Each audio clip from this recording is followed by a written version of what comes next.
Pagi itu udara di Banyuwangi masih lembut dan belum terasa teriknya. Di pinggir kota, di sebuah rumah singgah sederhana yang biasa digunakan para peneliti dan petualang, 5 orang sedang bersiap.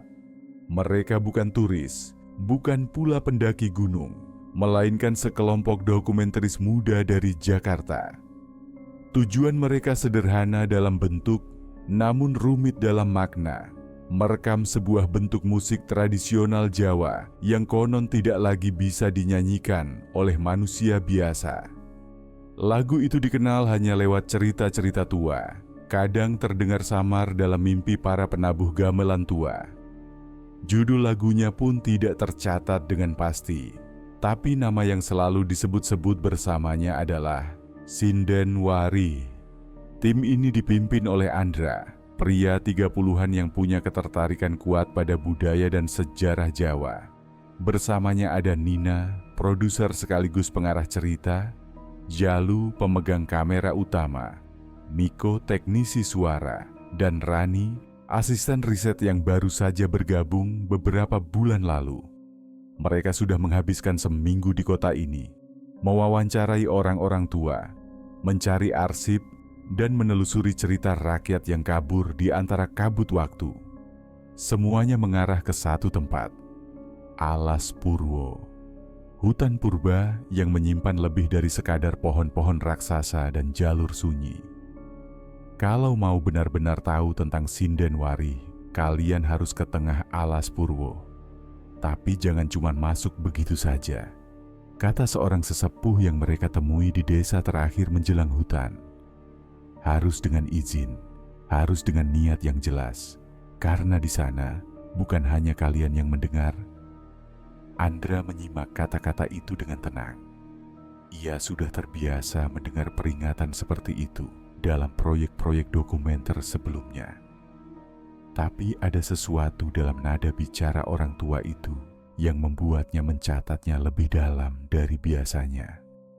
Siang itu, mereka menempuh perjalanan ke sisi timur hutan, menuju jalur yang jarang dilalui. Rani duduk di kursi belakang sambil membaca catatan hasil wawancaranya. Beberapa kutipan dari narasumber mereka membuatnya bergidik pelan. Ada yang bilang Sinden itu meninggal karena dijebak. Ada juga yang percaya ia dikorbankan dalam sebuah ritual gelap oleh dalang yang iri. Namun satu hal yang selalu sama, tidak ada yang berani menyanyikan lagu peninggalan Sinden Wari. Sesampainya di pinggir hutan, mereka bertemu dengan seorang juru kunci bernama Pak Seno. Lelaki tua berjubah lusuh itu tidak banyak bicara, namun tatapannya tajam dan sorot matanya seperti tahu lebih banyak daripada yang ingin ia katakan. Kalian bukan orang pertama yang datang mencari lagu itu, katanya singkat sambil menuntun mereka ke pondok kecil di bibir hutan. Tapi semoga kalian bukan yang terakhir. Sore mulai merunduk saat mereka mengatur perlengkapan. Kamera dicek, baterai diisi penuh, dan dokumen ritual yang berhasil mereka temukan digulung rapi dalam tabung plastik. Malam pertama akan mereka habiskan di pondok, menunggu waktu yang menurut Pak Seno paling sunyi dari seluruh waktu, malam Jumat Kliwon. Dan di tengah kesunyian itu nanti, lagu Sinden Wari akan dinyanyikan ulang untuk pertama kalinya dalam puluhan tahun, tanpa ada yang tahu apa yang akan menjawabnya. Pagi datang dengan lambat. Embun menggantung di ujung dedaunan, dan kabut tipis masih menyelimuti jalanan tanah yang memisahkan pondok kecil itu dari hutan yang menjulang di kejauhan. Angin pagi membawa aroma lembab dari tanah dan dedaunan basah, menciptakan keheningan yang seperti tak ingin diganggu. Pak Seno sudah duduk di beranda sejak subuh, mengenakan sarung dan jaket tua yang warnanya menyatu dengan latar belakang pepohonan tua. Wajahnya menghadap ke hutan, seolah sedang berbicara dalam diam. Rani adalah yang pertama keluar pondok. Ia membawa secangkir kopi yang dibuat oleh Nina di dapur kecil. Pak Seno belum tidur, tanyanya pelan. "Saya tidur saat hutan izinkan," jawab Pak Seno tanpa menoleh. Andra dan yang lainnya menyusul tak lama kemudian. Mereka sarapan seadanya, roti, telur rebus, dan air mineral. Sambil makan, mereka mulai membuka peta, membicarakan rute yang akan mereka tempuh hari ini. Namun ketika Andra menunjukkan peta yang mereka dapat dari Dinas Kehutanan, Pak Seno hanya geleng pelan. "Itu hanya peta untuk yang tidak diajak bicara oleh hutan," ujarnya datar. Andra terdiam sejenak. "Maksud Bapak?" Pak Seno berdiri. Ia meraih tongkat kayu yang bersandar di dinding dan menunjuk arah timur laut. "Kalau mau ke tempat itu, jangan pakai peta. Kalian ikut saya." Hari itu, mereka mulai berjalan memasuki Alas Purwo. Jalur yang mereka tempuh bukan jalur wisata, bukan pula jalur patroli. Tanahnya lembut dan seringkali tertutup semak. Tidak ada tanda, tidak ada papan, hanya petunjuk dari mulut seorang lelaki tua yang seolah tahu setiap pohon dan akar yang mereka lewati. Selama berjalan, hutan seperti menutup rapat suara-suara dunia. Bahkan percakapan mereka pun terasa lebih pelan, seolah dedaunan menyerap setiap kata. Sesekali, Miko mencoba merekam suara alam dengan alatnya, tapi wajahnya tampak bingung. "Ini aneh," gumamnya. Garis audionya hampir datar. "Artinya?"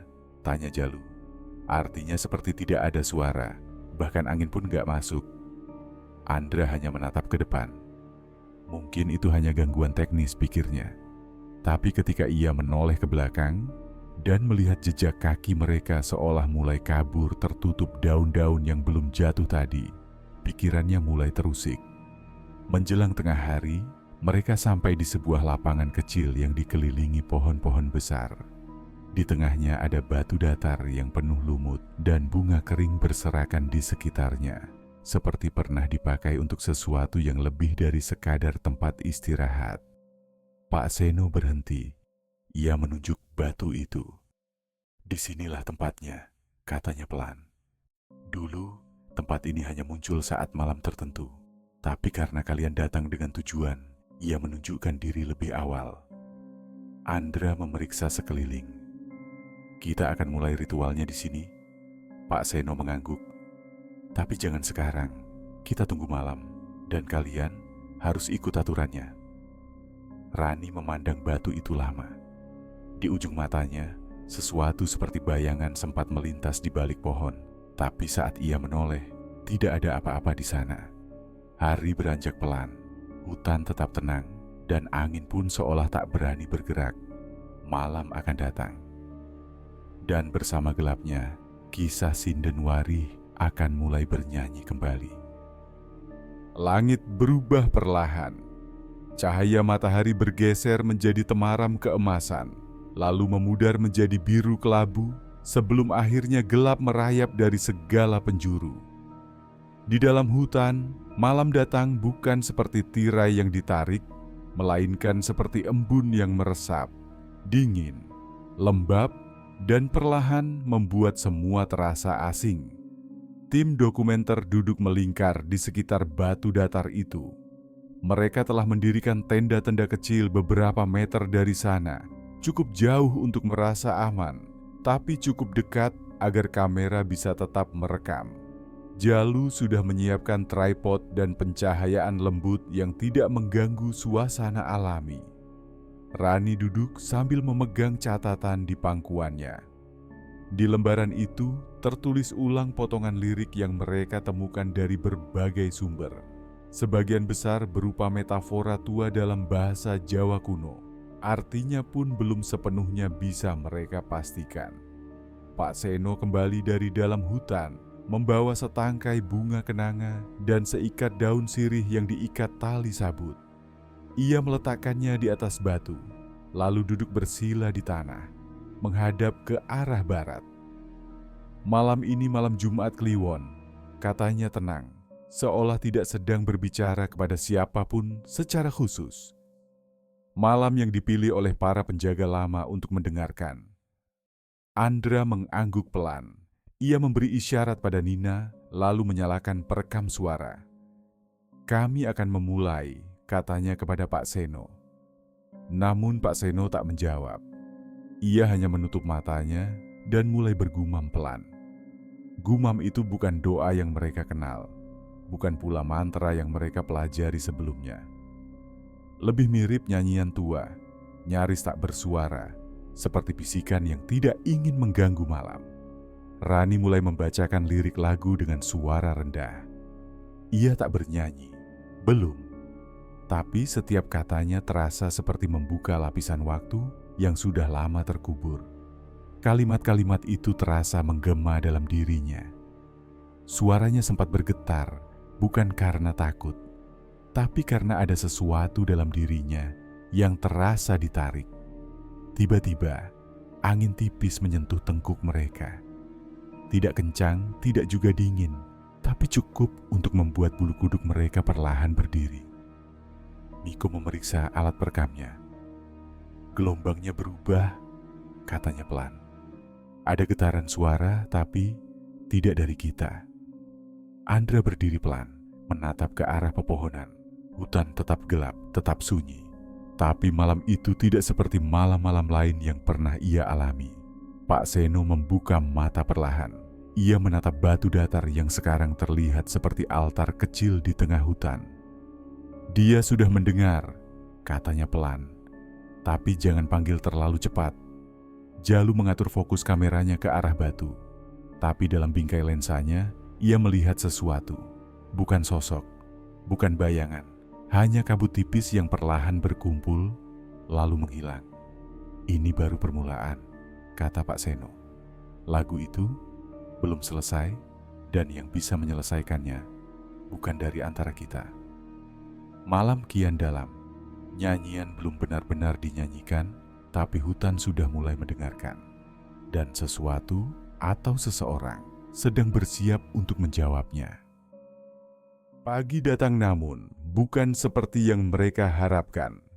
Udara tetap lembab, bahkan sedikit lebih pekat. Cahaya matahari seolah tertahan di balik pepohonan yang makin rapat, dan burung-burung yang biasanya berkicau sejak fajar, pagi itu diam. Andra bangun lebih awal dari yang lain. Ia duduk di luar tenda, memandangi kabut tipis yang masih melayang di antara batang-batang pohon. Terdapat sisa dupa di atas batu datar, dan kelopak bunga kenanga yang kemarin segar, kini tampak menghitam. Satu persatu anggota tim keluar tenda. Rani terlihat lelah, seperti kurang tidur. Ia mengusap lehernya pelan, lalu berkata lirih, "Semalam aku mimpi." Andra menoleh. "Tentang apa?" "Ada suara, nyanyian perempuan, tapi samar. Liriknya seperti yang kubaca semalam, tapi nadanya tidak seperti lagu yang kita tahu." Miko yang sedang memeriksa alat rekamannya ikut bergumam. "Aku juga dengar sesuatu, tapi bukan lewat telinga. Lebih kayak dengung yang terasa di dada." Pak Seno duduk di dekat api kecil yang dinyalakan dari ranting-ranting kering.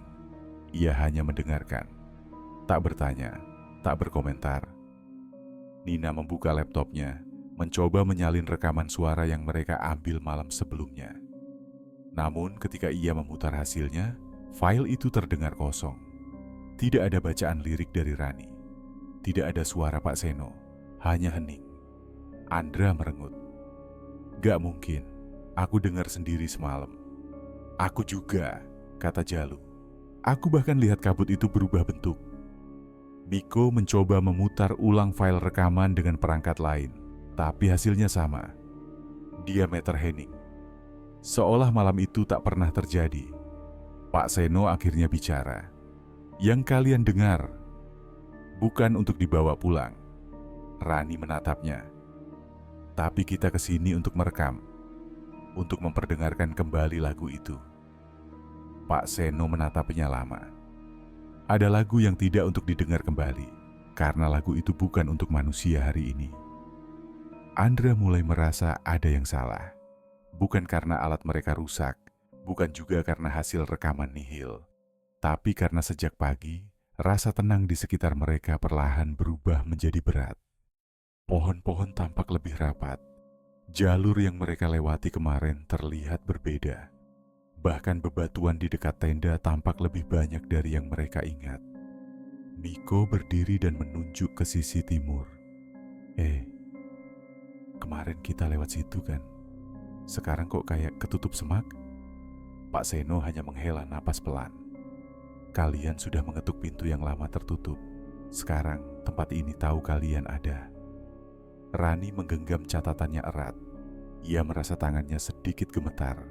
Entah karena hawa lembab yang dingin atau karena firasat yang tidak bisa dijelaskan. Andra mencoba bersikap tenang. Kita di sini untuk menyelami budaya, bukan untuk mengganggu.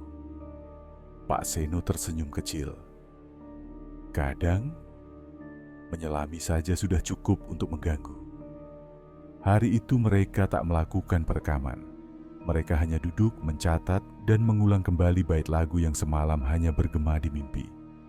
Tapi di balik pepohonan, di tempat yang tak tersentuh cahaya, mungkin ada yang sedang mengulangnya pula, dengan suara yang dulu pernah merdu, sebelum berubah menjadi jeritan dendam. Hari mulai condong ke sore ketika langit yang tadinya kelabu menjadi gelap lebih awal dari biasanya. Sinar matahari tidak menembus lebatnya pepohonan seperti kemarin. Suasananya membuat waktu terasa lambat. Rani duduk sendiri di tepi area perkemahan, memegang catatannya. Bait lagu yang semalam ia bacakan kini terus berputar dalam benaknya, seperti bisikan yang tak kunjung reda. Ia mencoba menuliskannya ulang, tapi setiap kali menulis satu baris, tangannya berhenti, seolah pikirannya melangkah lebih cepat dari jarinya. Sementara itu, Nina sibuk dengan laptopnya. Ia mencoba mengakses kembali file suara yang kosong semalam, membuka beberapa folder tersembunyi, dan bahkan menyambungkan hard drive tambahan. Tapi semuanya nihil. Setiap kali ia buka file itu, layar hanya menampilkan durasi yang terus berjalan, tanpa isi. Miko, yang biasanya paling santai, sejak pagi terlihat resah. Ia seringkali menoleh ke arah belakang, seolah mendengar sesuatu yang tidak terdengar oleh yang lain. Sampai akhirnya, saat menjelang maghrib, ia memanggil Andra perlahan. "Bro, tadi siang, aku dengar dering." Andra menoleh. "Dering apa?" "Kayak nada dering HP, suara kuno. Kayak ponsel jadul, tapi dari arah batu itu." Andra terdiam. Di tempat seperti ini sinyal saja sulit didapat. Siapa yang bisa menelepon? "Aku kira halu," lanjut Miko. "Tapi waktu aku jalan ke arah sana, deringnya makin jelas." Andra tidak langsung menjawab. Ia bangkit dan berjalan pelan ke arah batu datar, tempat mereka mengadakan ritual kecil malam sebelumnya. Ia tidak mendengar apapun. Tidak ada dering. Tidak ada suara. Tapi saat ia mendekat, entah kenapa, dadanya terasa berat. Seperti ada sesuatu yang mengawasi, meskipun tak tampak. Ia berdiri sebentar, lalu memutuskan kembali ke perkemahan. Kalau itu bagian dari efek gaib tempat ini, katanya akhirnya, kita harus lebih hati-hati malam ini. Pak Seno yang mendengar percakapan mereka hanya duduk tenang di bawah pohon rindang. Ia tak banyak bicara, tapi sorot matanya jelas menunjukkan kewaspadaan yang berbeda dari hari pertama. Malam turun dengan cepat. Tak ada upacara malam ini. Semua sepakat untuk beristirahat lebih awal. Tapi suasana di tenda terasa tidak sama. Angin yang bertiup melalui sela dedaunan membawa aroma yang samar. Bau bunga layu bercampur tanah basah. Rani terbangun tengah malam. Matanya terbuka perlahan. Di luar tenda, ia mendengar nyanyian. Lembut, seperti gumaman seorang perempuan. Bait-bait yang samar tapi familiar. Ia duduk terpaku, tak bisa memutuskan apakah ia harus keluar atau tetap diam. Nyanyian itu tak terdengar menyeramkan, justru menenangkan. Tapi ada sesuatu dalam nadanya yang menggetarkan. Dan saat ia menoleh ke pojok tenda, catatannya terbuka sendiri. Di halaman yang tak pernah ia tulis, tertulis satu baris.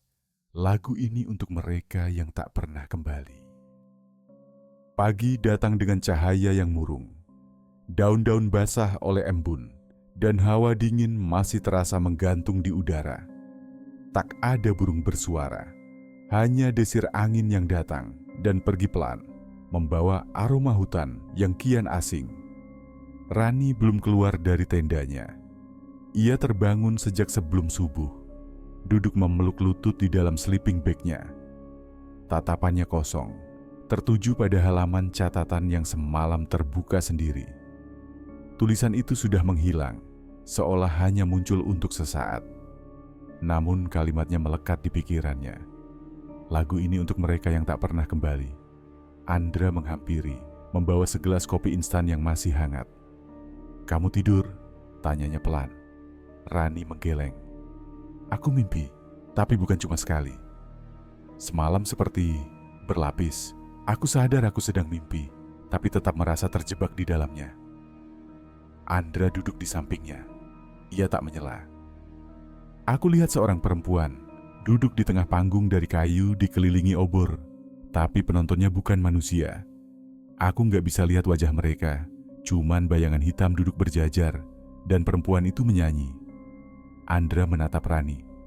"Wajahnya kelihatan?" Rani mengangguk. "Jelas sekali, tapi anehnya, aku merasa kenal. Bukan kenal sebagai orang lain, tapi aku merasa itu aku." Suasana perkemahan pagi itu terasa lebih berat dari biasanya. Bahkan Miko, yang biasanya cerewet, memilih duduk diam dan hanya menatap layar ponselnya yang terus kehilangan sinyal. Pak Seno datang membawa ranting kering. Ia meletakkannya di dekat api kecil yang disusun Andra. Sambil mengatur kayu, ia berkata pelan, "Kadang, roh tidak berbicara lewat penampakan, tapi lewat ingatan yang tidak kita sadari kita punya." Rani menoleh. "Maksud Bapak, tempat ini kadang mengajak kita kembali. Bukan ke masa sekarang, tapi ke apa yang sudah hilang, yang belum selesai." Andra tampak mulai gelisah. "Jadi tempat ini bisa membuat kita bermimpi tentang masa lalu?" Pak Seno mengangguk. "Tapi bukan masa lalu milik kita, masa lalu yang ingin ditemukan, atau lebih buruk, yang ingin kembali." Hari itu mereka tak berani melanjutkan pencarian suara atau melanjutkan pembacaan lirik. Andra memutuskan untuk menyimpan semua alat rekaman dan lebih memilih mendokumentasikan kegiatan mereka lewat tulisan. Namun menjelang sore, Rani menyendiri. Ia berjalan perlahan ke arah semak yang tumbuh rapat di sisi timur. Tempat itu semula adalah jalur yang mereka lalui saat pertama kali tiba. Tapi kini berubah. Tidak hanya lebih rimbun, tapi juga terasa lebih sunyi. Ia berhenti di dekat pohon besar, lalu meletakkan tangannya pada batangnya. Ia tidak tahu kenapa, tapi ada rasa yang aneh, seperti pernah berdiri di sana sebelumnya. Dan saat ia menutup mata, suara nyanyian itu kembali. Lembut, lirih, tapi kali ini nadanya jelas. Bait-baitnya mengalir dengan keindahan yang membuat bulu kuduknya berdiri. Ia membuka mata. Di depannya, di antara sela pepohonan, tampak panggung kayu tua berdiri dalam kabut tipis. Tidak mungkin, panggung itu tidak ada kemarin. Tidak juga tadi pagi, tapi sekarang berdiri dengan tenangnya, seolah menunggu seseorang. Rani kembali ke perkemahan menjelang senja.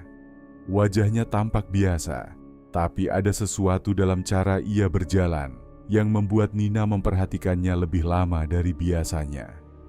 Langkahnya tenang, terlalu tenang, seolah ia tahu betul kemana harus melangkah, seperti sudah pernah berjalan di jalur itu berkali-kali. Di tangannya tergenggam selembar kertas lusuh. Ia duduk tanpa banyak bicara, lalu menyerahkannya pada Andra. "Ini?" tanya Andra, sambil menerima kertas itu dengan alis mengernyit. Rani menatap api kecil di tengah perkemahan. "Lirik lagu itu aku dengar lagi di mimpi tadi. Atau bukan mimpi, aku tidak tahu. Tapi aku menuliskannya begitu bangun." Kertas itu berisi tulisan tangan Rani, Namun tulisannya berbeda dari biasanya. Terlalu rapi, terlalu dewasa. Kata-katanya menggunakan bahasa Jawa kuno yang bahkan Andra harus tanyakan ulang maknanya pada Pak Seno. Pak Seno membaca pelan, lalu diam, lama. "Apa artinya, Pak?" tanya Nina, penasaran. Pak Seno menghela napas. "Ini bukan sekadar lagu. Ini semacam mantra untuk pemanggilan. Tapi yang dipanggil bukan sembarang arwah. Lagu ini biasa dinyanyikan hanya dalam satu waktu. Saat sinden terakhir hendak mempersembahkan suara terakhirnya untuk penghuni alas." "Hewan?" tanya Miko pelan. Pak Seno menggeleng. "Bukan. Yang dimaksud penghuni di sini bukan yang bisa kita lihat dengan mata biasa." Tak ada yang berbicara setelah itu. Api di tengah mereka terus menyala, tapi tidak memberi rasa hangat seperti sebelumnya. Malam datang perlahan. Kali ini, tak ada satupun dari mereka yang ingin membaca bait lagu. Bahkan Andra, yang biasanya paling berani, memilih menyimpan lirik itu dalam map rapat-rapat. Namun malam punya caranya sendiri untuk berbicara. Saat mereka semua tertidur, Rani membuka matanya. Tanpa suara, ia bangkit dari dalam tendanya. Wajahnya tenang. Ia membawa kertas itu kembali ke arah hutan, menuju tempat panggung kayu semu yang siang tadi ia lihat. Panggung itu berdiri di antara pohon-pohon tinggi, dikelilingi kabut tipis yang menggantung seperti kelambu. Tidak ada obor, tidak ada penonton, tapi tempat itu terasa hidup. Rani melangkah naik ke atas panggung. Perlahan, ia berdiri di tengah, memejamkan mata, dan mulai menyanyi. Suaranya pelan, seperti gumaman.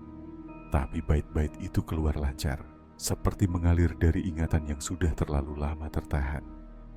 Di balik pepohonan, sesuatu mulai bergerak, dan jauh di perkemahan, Nina terbangun. Ia duduk tegak, mendengar suara sayup, suara nyanyian perempuan yang familiar. Ia menoleh ke tenda Rani, kosong. Nina berdiri di depan tenda Rani. Mulutnya setengah terbuka, bingung harus memanggil atau langsung bertindak. Angin dini hari berembus pelan, membawa suara yang masih samar terdengar dari arah timur hutan, tempat yang tidak pernah mereka jelajahi sejak tiba. Ia membungkuk, menyibak kain tenda. Kosong. Sleeping bag masih terbuka, rapi seperti tak pernah digunakan. Nina langsung menuju ke tenda Andra. Ia mengguncang pundaknya pelan. "Raninya nggak ada. Aku dengar dia nyanyi, tapi kayak dari dalam hutan." Andra yang terbangun setengah sadar segera duduk tegak. "Nyanyi? Kayak lagu itu," bisik Nina. "Lagu dari catatan yang kamu simpan." Tak butuh waktu lama, Miko pun ikut terbangun. Bertiga mereka menyalakan senter dan mulai menyusuri arah suara yang tadi didengar Nina. Suara itu kini sudah menghilang, tapi tanah di sekitar mereka basah oleh embun pagi yang memudahkan mereka melihat jejak. Ada bekas telapak kaki kecil yang meninggalkan pola jelas di tanah. Langkahnya lurus, tanpa ragu, menuju ke arah timur. Mereka mengikuti jejak itu dalam diam. Semakin dalam mereka masuk ke hutan, suara malam semakin menjauh. Tak ada jangkrik, tak ada hewan kecil. Dan ketika mereka menembus semak terakhir, di sanalah mereka melihatnya. Panggung kayu tua, berdiri sunyi di tengah kabut lembut yang menggantung rendah. Panggung itu tidak ada kemarin. Tidak ada saat mereka menyisir area awal. Tapi kini ada, utuh dan kokoh. Andra menyorotkan senternya ke permukaan panggung. Bekas kaki, satu pasang. Kecil, di tengah panggung, tapi tidak ada Rani. Hanya keheningan yang menggantung pekat. Miko menaiki tangga kecil kayu yang tampak lapuk. Ia mendekati bagian tengah panggung dan berhenti. "Ini apaan?" katanya pelan. Sebuah sisir kuno, terbuat dari kayu berwarna gelap, dengan ukiran halus di bagian gagangnya. Di dekatnya, ada helaian rambut panjang, hitam, terikat rapi dengan benang merah. Rambut itu diletakkan melingkar seperti persembahan. Nina menahan napas. Rambut itu bukan rambut Rani kan? Andra menggigit bibirnya lalu menoleh. Kita harus kembali. Kita butuh bantuan Pak Seno. Saat mereka berbalik, kabut mulai turun lebih tebal. Pepohonan tampak berubah, lebih tinggi, lebih tua. Udara menjadi lebih dingin. Bahkan suara langkah mereka kini terasa teredam. Namun sebelum mereka menjauh dari panggung, Nina menoleh sekali lagi. Di atas panggung yang kosong itu, ia melihat bayangan perempuan berdiri membelakanginya. Rambutnya panjang, gaunnya seperti kain jarit yang melambai pelan, seolah tertiup angin dari arah yang tak terasa. Bayangan itu tidak bergerak, tapi mata Nina terkunci, sampai Andra menarik tangannya. Jangan dilihat, bisiknya. Jangan kasih dia perhatian. Mereka melangkah cepat kembali ke perkemahan, dengan satu kesadaran yang mulai tumbuh pelan-pelan di antara mereka. Hutan ini tidak sedang diam. Ia sedang mendengar. Langit mulai beranjak biru keperakan ketika mereka kembali ke perkemahan. Rani belum ditemukan. Wajah Nina pucat, sementara Andra dan Miko sama-sama diam, memandangi tanah seperti sedang mencari penjelasan dari tiap retak dedaunan. Pak Seno duduk di dekat api kecil yang baru saja ia hidupkan. Wajahnya tenang, tapi dari cara ia menatap mereka, tampak jelas bahwa ia sudah tahu ada yang terjadi. Dia ke panggung itu ya? Tanya Pak Seno lirih, seolah bukan bertanya, tapi memastikan. Andra mengangguk pelan. Kami lihat bekas kakinya dan benda-benda aneh, sisir, rambut, dan ada sosok di atas panggung. Pak Seno menunduk, seperti sedang mengukur sesuatu dalam ingatannya yang jauh. 50 tahun lalu, ucapnya, diadakan pertunjukan terakhir di Alas Purwo. Sebuah bentuk penghormatan, katanya, untuk yang menjaga batas. Tapi tidak semua penjaga ingin dihormati. Ada yang hanya ingin dikenang dengan caranya sendiri. Ia menatap api, suaranya tenang namun berat. Namanya Laraswati. Dia sinden terakhir yang dipilih untuk menyanyikan tembang Telung Kembang dalam malam purnama. Tidak semua bisa menyanyikan lagu itu. Kata orang tua dulu, suara sinden harus merasuk, bukan hanya di telinga manusia, tapi sampai ke dasar akar pohon dan relung tanah. Nina bergidik. Ia menunduk, menggenggam kedua tangannya. Setelah malam itu, lanjut Pak Seno, panggungnya hilang. Seperti sekarang, tidak ada lagi yang pernah melihatnya. Laraswati pun hilang. Mereka bilang ia menjadi bagian dari hutan ini, bukan sebagai arwah penasaran, tapi sebagai penunggu. Tapi, ada desas-desus bahwa Laraswati tidak hilang karena keikhlasan. Andra menatapnya serius. Maksudnya, Pak Seno menarik napas dalam. Dia dikorbankan. Lagu itu bukan hanya lagu. Lirik-liriknya menyimpan nama-nama. Nama orang yang pernah mengingkari janji pada penjaga hutan ini. Dan konon, Laraswati dipaksa menyanyikannya sebagai alat untuk menutup dosa leluhur. Dan sekarang lagu itu dinyanyikan lagi, gumam Miko pelan. Pak Seno mengangguk, dan Laraswati belum selesai. Diameter hutan pagi itu tidak terasa seperti pagi biasanya. Embun tidak terasa menyegarkan. Matahari seolah hanya menggantung, tidak benar-benar menyinari. Andra berdiri. Lalu kita harus apa, Pak? Pak Seno menatap jauh ke arah timur. Temukan Rani, tapi hati-hati. Kalau panggung itu muncul, itu berarti kita sudah masuk ke wilayah di mana hukum manusia tak lagi berlaku. Ia bangkit perlahan, mengambil kantong kain kecil dari ransel tuanya. Dari dalamnya, ia mengeluarkan gelang dari akar kecil yang sudah mengering. Kalau kalian masuk lagi ke sana, pakai ini. Setidaknya, bisa memberi waktu. Waktu? Tanya Nina. Untuk menebus atau menyesali, tergantung mana yang kau pilih. Matahari sudah cukup tinggi, tapi kabut masih menggantung di antara pepohonan besar, menghalangi pandangan mereka yang bergerak hati-hati di dalam hutan.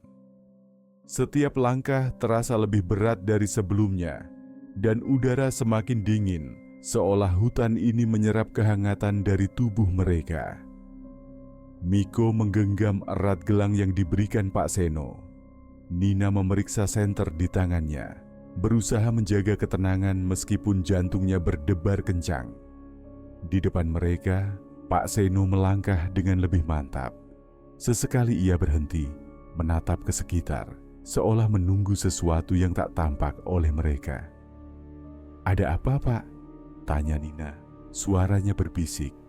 Pak Seno menoleh dengan wajah serius. "Hutan ini bukan hanya menunggu kalian.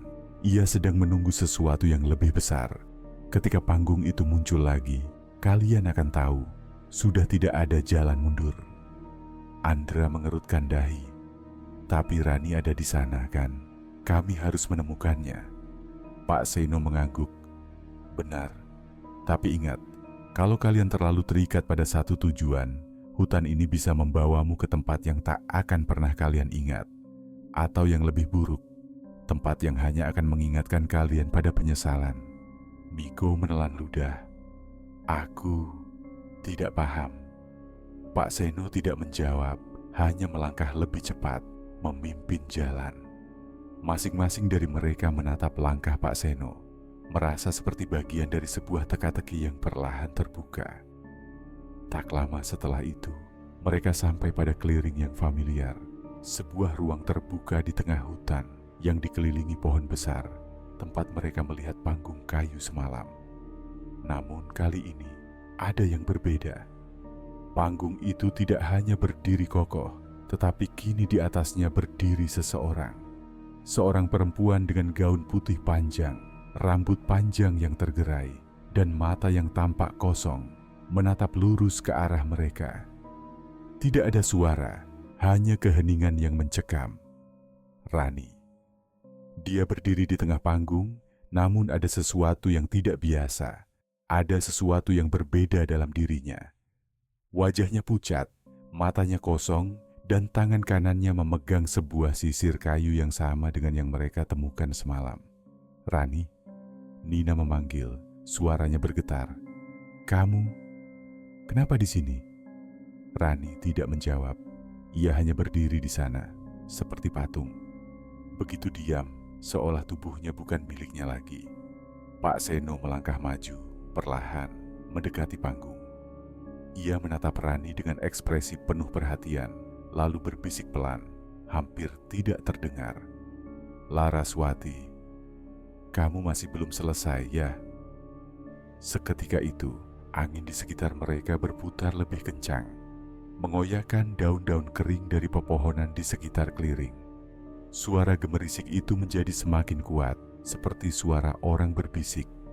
Dan di balik gemerisik itu, terdengar sesuatu yang mengerikan, sebuah lagu yang sangat familiar, namun lebih dalam, lebih meresap, seperti datang dari dalam tanah. Lagu itu, lagu yang sama dengan yang tertulis di kertas Rani. Suara itu semakin keras, seakan datang dari segala arah. Rani mulai bergerak perlahan, langkahnya terhuyung seperti terseret oleh sesuatu yang tak tampak. Dan kemudian, tanpa diduga, dia membuka mulutnya. Bukan suara yang keluar dari bibir Rani. Suara itu seperti datang dari jauh, dari kedalaman hutan, dari sesuatu yang sudah lama terkubur. Sebuah suara yang penuh dengan kemarahan, penuh dengan dendam yang lama terpendam. "Siapa yang menutup mataku? Siapa yang menutup hatiku?" Rani, atau mungkin sesuatu yang ada di dalam tubuhnya, memandang mereka dengan mata yang sekarang penuh dengan kebencian. Mereka yang lupa akan janji, mereka yang melupakan lagu, akan menghadapi konsekuensinya. Pak Seno menarik napas panjang. "Kalian harus pergi. Sekarang." Namun sebelum mereka sempat bergerak, sesuatu yang lebih gelap muncul dari balik pohon-pohon besar. Siluet makhluk besar dengan tubuh yang tinggi, tubuhnya diselimuti kabut hitam. Itu adalah penjaga yang disebutkan oleh Pak Seno. Entitas yang menjaga batas antara dunia ini dan dunia yang lebih gelap. Wajahnya tidak tampak, tetapi suara bisikan yang mengerikan menggema di udara, menggetarkan tanah di bawah kaki mereka. "Sudah terlambat," bisiknya. "Lagu sudah dimulai, kalian tidak akan pernah pergi dari sini." Miko terpaku di tempatnya, tubuhnya terasa kaku oleh ketakutan. Suara bisikan makhluk hitam itu mengisi setiap sudut hutan, menggetarkan udara dan menghilangkan rasa aman yang sempat ada. Rani masih berdiri di atas panggung, wajahnya tanpa ekspresi, matanya kosong. Lagu itu terus bergema, semakin kuat dan menggema, seolah berakar di dalam tanah. Pak Seno melangkah maju, wajahnya tidak tampak takut, tetapi penuh tekad. Ia melirik Andra dan Nina, kemudian berkata dengan suara yang tegas namun rendah, "Kalian harus pergi, tidak ada waktu lagi.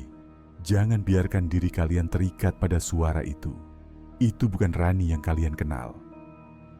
Miko hendak berlari, tapi kakinya terasa berat, terpasung oleh ketakutan yang semakin membuncah. Suara makhluk besar itu semakin mendekat, dan kini terlihat jelas bayangannya yang hitam pekat di antara pepohonan. Wujudnya besar, seperti raksasa dengan tubuh yang terbalut kabut. Mata yang bersinar merah terang menembus kegelapan. "Pak Seno," kata Andra dengan suara gemetar, "apa yang harus kita lakukan?" Pak Seno menarik napas dalam. Matanya tajam memandang sosok yang semakin dekat. "Kalian harus menghentikan lagu itu. Tapi hati-hati. Lagu itu adalah kunci. Rani adalah korban, tapi dia juga bagian dari permainan ini. Kalau kalian tidak menghentikannya, kalian tidak akan pernah keluar dari sini." "Bagaimana?" tanya Nina terbata, hampir tak bisa mengungkapkan rasa bingung dan takut yang mencekam. Pak Seno melihat ke arah panggung, ke arah Rani yang kini mulai bergerak, perlahan menuruni tangga kayu.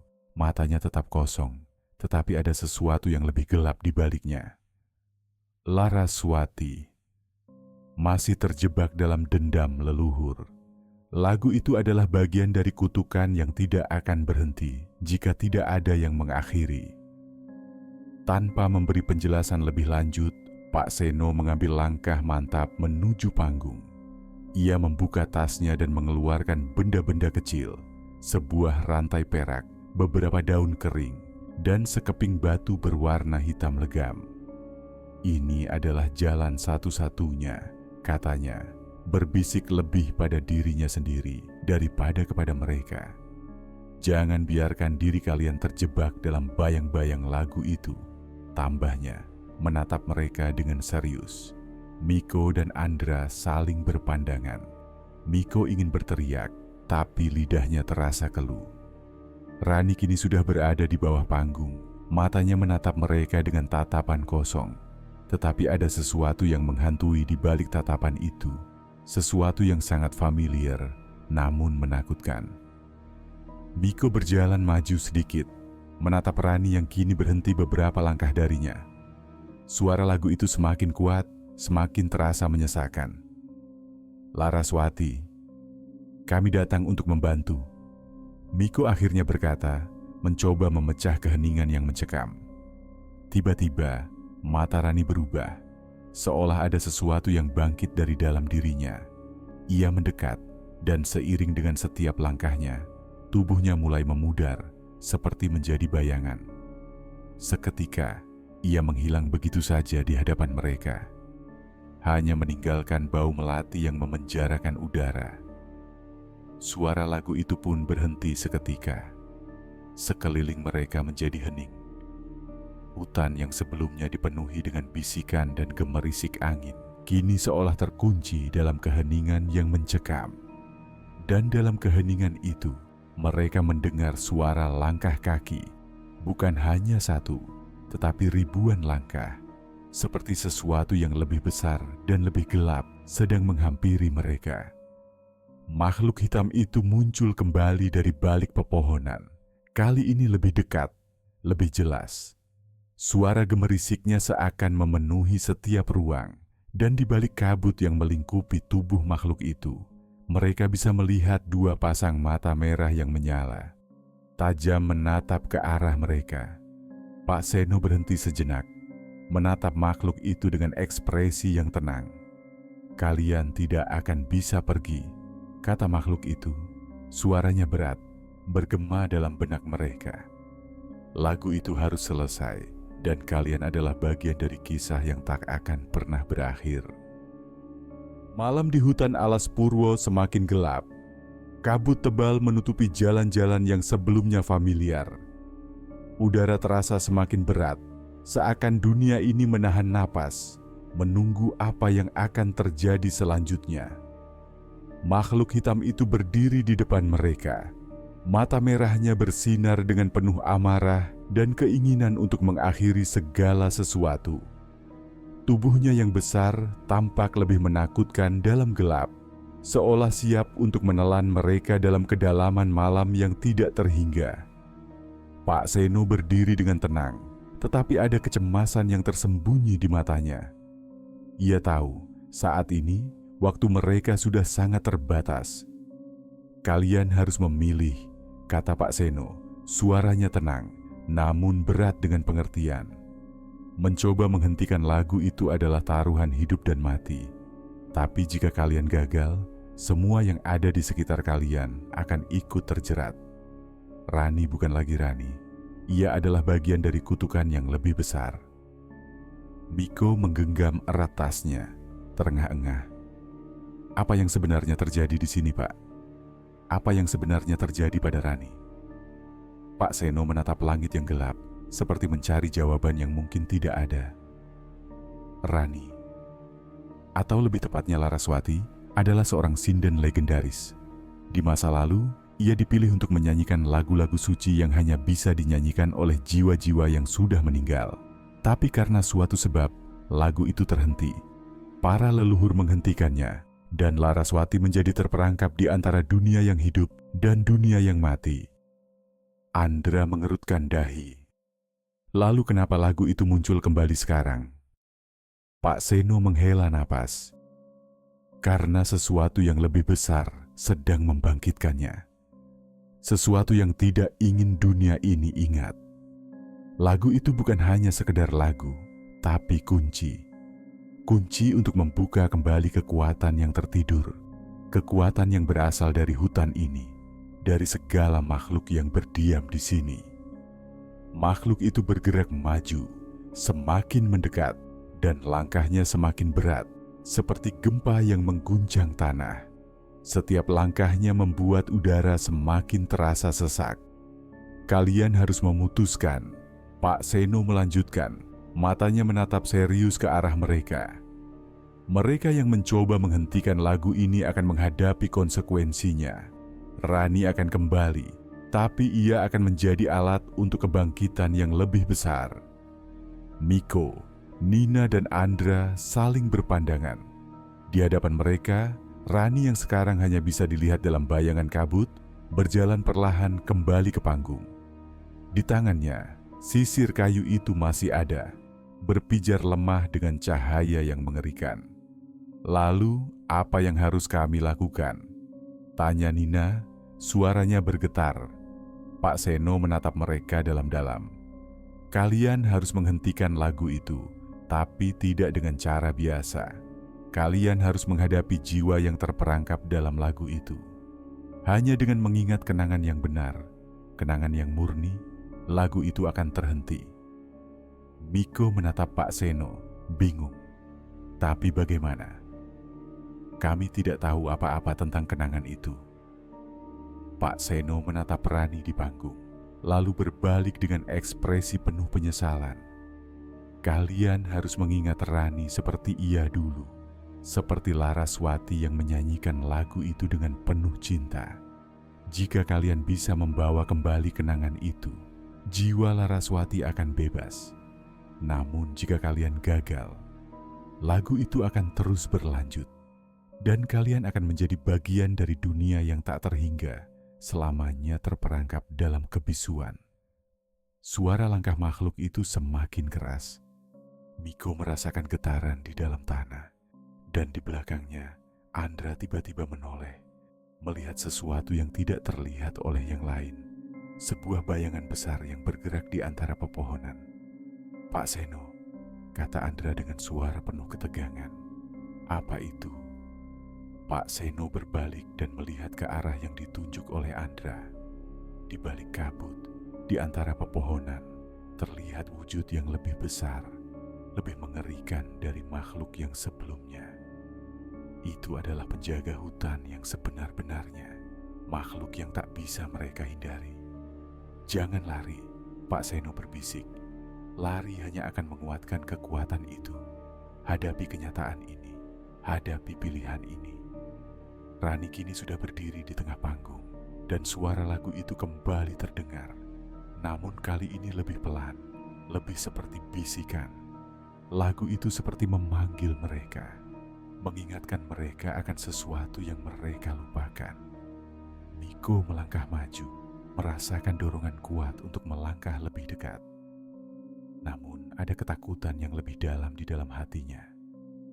Bagaimana mereka bisa menghentikan sesuatu yang sudah begitu kuat?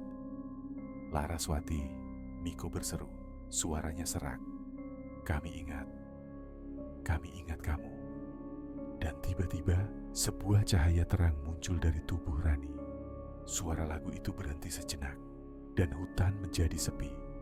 Sesaat, segala sesuatu terasa terhenti, hanya keheningan yang mengisi ruang. Namun saat itu pula, makhluk besar itu melangkah maju, semakin dekat, dan semuanya menjadi jelas. Pintu yang menghubungkan mereka ke dunia yang lebih gelap, dunia yang lebih penuh dengan dendam, terbuka. Hutan alas Purwo semakin mencekam. Kabut tebal menyelimuti seluruh tempat, menciptakan suasana yang begitu pekat dan asing. Makhluk hitam yang besar berdiri menghalangi jalan mereka, sementara di belakang, Rani yang kini kembali menjadi sosok Laraswati berdiri diam. Matanya kosong, tetapi ada kesedihan yang dalam tercermin di wajahnya. Pak Seno melangkah maju, matanya penuh ketegasan. Ia tahu ini adalah saat yang sangat kritis. Mereka tidak bisa mundur sekarang. Takdir sudah menentukan, dan mereka harus melanjutkan langkah mereka. "Laraswati," kata Pak Seno dengan suara yang penuh pengharapan. "Kami datang untuk membebaskanmu. Kami datang untuk mengakhiri penderitaan ini." Rani, yang tubuhnya masih tampak terombang-ambing di antara dunia yang hidup dan mati, memandang Pak Seno dengan tatapan yang dalam. Suaranya, ketika ia berbicara, terasa seperti gema dari masa lalu yang tersembunyi dalam hutan yang penuh misteri ini. Aku terjebak," kata Rani dengan suara yang lemah, hampir tak terdengar. Lagu ini adalah kutukan. Aku tidak bisa keluar dari sini. Dendam leluhurku mengikatku di antara dunia ini dan dunia yang lain." Miko melangkah lebih dekat, wajahnya penuh keteguhan. "Kami akan mengingatmu, Laraswati. Kami akan mengingatmu dengan cara yang benar. Lagu itu harus dihentikan, dan hanya kenangan yang murni yang bisa membebaskanmu." Pak Seno menatap mereka dengan serius, memberi isyarat untuk tetap diam. "Kenangan itu adalah kunci. Jika kalian bisa mengingat Rani seperti ia dulu, seperti Laraswati yang bernyanyi dengan hati, maka lagu itu akan berhenti. Tetapi ingat, kenangan itu harus murni, tidak ada kebohongan. Hanya dengan cara itu, Laraswati akan bebas dan Rani akan kembali." Miko menundukkan kepala, mengingat kembali hari-hari mereka bersama Rani sebelum semuanya berubah. "Rani, kita selalu bersama. Lagu itu bukan milikmu. Itu bukan yang seharusnya terjadi pada hidupmu." Andra menggenggam tangannya, merasakan rasa takut yang mulai bergeser menjadi keyakinan. "Kita ingat kamu, Laraswati. Kita ingat lagu yang dulu kamu nyanyikan, yang kita dengar bersama. Itu adalah lagu cinta, bukan dendam." Miko melangkah lebih dekat kepada Rani, yang kini kembali menjadi Laraswati. Ia memandang mata Laraswati dengan penuh pengertian. "Laraswati, ingatkah kamu bagaimana kau bernyanyi dengan penuh cinta untuk semua yang kau cintai? Lagu itu adalah hadiah, bukan kutukan. Di sekeliling mereka, hutan tampak mulai bergerak. Pohon-pohon berderak dan kabut semakin pekat, tetapi suara makhluk hitam yang mengintai mereka seolah mereda. Dalam ketenangan itu, hanya suara nyanyian lembut yang kembali menggema di udara. Suara itu datang dari dalam hati mereka, mengingatkan mereka pada Laraswati yang sebenarnya. Rani perlahan mengangkat tangannya, dan sisir kayu yang dulu digunakannya sebagai alat musik kembali bersinar, menyatu dengan cahaya yang lembut. Lagu itu mulai terdengar, tetapi kali ini suara itu tidak mengandung dendam. Lagu itu adalah lagu yang mereka kenal, lagu yang penuh cinta dan harapan. Ini yang seharusnya, kata Laraswati. Suaranya kini lebih jernih. Terima kasih, kalian telah mengingatkanku. Pak Seno menatap dengan lega. Laraswati, kamu bebas. Secara perlahan tubuh Laraswati memudar, cahaya yang menyinari tubuhnya semakin redup. Dalam sekejap sosok itu menghilang, dan yang tinggal hanyalah Rani. Ia berdiri di sana, matanya kembali hidup, penuh kehidupan yang selama ini hilang. Miko berlari ke arahnya, memeluknya erat. Rani, kamu kembali. Rani tersenyum, meski air mata membasahi pipinya. Terima kasih, kalian telah membebaskanku. Makhluk hitam yang sebelumnya menghalangi jalan mereka kini menghilang dalam kabut, tidak lagi menjadi ancaman. Hutan itu yang sebelumnya begitu menakutkan, perlahan mulai tenang kembali, seolah-olah segala sesuatu telah kembali ke tempatnya. Pak Seno menatap mereka dengan senyuman yang lega. Kalian berhasil, Rani selamat, dan Laraswati akhirnya bebas dari kutukan yang mengikatnya. Namun suasana yang tenang itu tidak berlangsung lama. Suara gemerisik halus terdengar dari arah hutan yang lebih dalam. Sebuah suara lirih, nyaring namun lembut, datang dari jauh. Terima kasih. Suara itu berbisik. Aku akan selalu ada di antara lagu dan kenangan. Pak Seno menatap hutan dengan serius. Hutan ini masih menyimpan banyak rahasia, tapi kalian telah mengakhiri salah satunya. Laraswati bebas dan Rani kembali ke dunia yang seharusnya. Rani yang kini kembali menjadi dirinya sendiri, menatap teman-temannya dengan rasa syukur yang mendalam. Aku akan selalu mengingat kalian, karena kalian telah memberi aku kebebasan yang tidak ternilai. Mereka semua berdiri di sana, merasa sedikit lebih ringan, walaupun tahu bahwa perjalanan ini belum sepenuhnya berakhir. Hutan Alas Purwo mungkin telah menahan banyak rahasia, tapi mereka telah berhasil membuka salah satunya, dan itu adalah kemenangan besar bagi mereka. Fajar menyentuh pucuk-pucuk pohon Alas Purwo, mengusir kabut malam yang selama berhari-hari menyelimuti langkah mereka. Untuk pertama kalinya, cahaya pagi terasa hangat dan bersahabat. Burung-burung bersuara kembali, dan jalan setapak yang semalam tampak bagaikan lorong antara dunia, kini hanya terlihat seperti hutan biasa. Pak Seno berjalan di depan, membimbing Miko, Andra, dan Rani menyusuri jalur keluar hutan. Wajah mereka masih menyimpan sisa kelelahan, tapi sorot mata mereka kini lebih terang. Tidak ada lagi rasa waspada yang berlebihan. Rani berjalan di tengah-tengah mereka, sesekali memandangi tangan dan kakinya sendiri, seperti baru menyadari bahwa ia benar-benar kembali. Aku benar-benar kembali ya, gumam Rani pelan. Miko mengangguk, tersenyum. Iya, kita semua pulang, Ran. Andra menoleh ke arah Rani dan menambahkan, dan lagu itu sudah selesai, tidak akan ada yang menyanyikannya lagi.